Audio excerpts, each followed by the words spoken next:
Oui, il y a quelques instants, d'ailleurs, une jeune femme sortant en larmes, Florent, qui cherchait son neveu de 25 ans. Aucune nouvelle. Alors, cette jeune femme qui a été prise par une cellule psychologique ici dans les 3 principaux hôpitaux qui accueillent les blessés et les victimes. Effectivement, un jeune garçon est également au téléphone avec son interlocuteur en lui lâchant à voix haute, effectivement, si ce n'était pas grave, elle nous aurait appelé avec des visages évidemment marqués.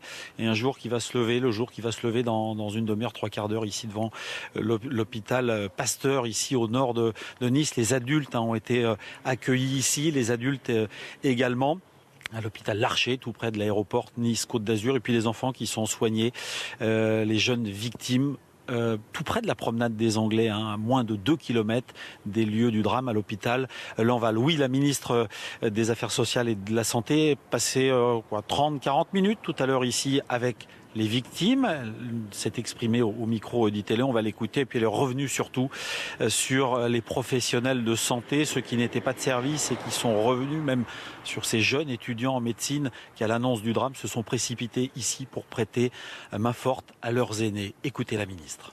Les professionnels de santé sont revenus spontanément à l'hôpital pour s'engager, soigner, accompagner.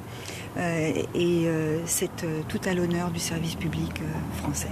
Le plan blanc a été mis en œuvre immédiatement. Cela veut dire que les victimes ont été orientées vers les hôpitaux qui étaient en mesure de les accueillir. Et ce plan a bien fonctionné puisque les personnes ont pu être accueillies dans des hôpitaux où il y avait la capacité de les prendre en charge, principalement au CHU et pour les enfants dans un autre hôpital. Est-ce que vous pouvez dire combien de personnes il y a voilà. ici? Le temps du bilan viendra. À ce stade, je viens saluer bien sûr les victimes, leur exprimer ma solidarité, ma compassion, celle du gouvernement, et saluer encore une fois le formidable travail et la formidable mobilisation du service public hospitalier.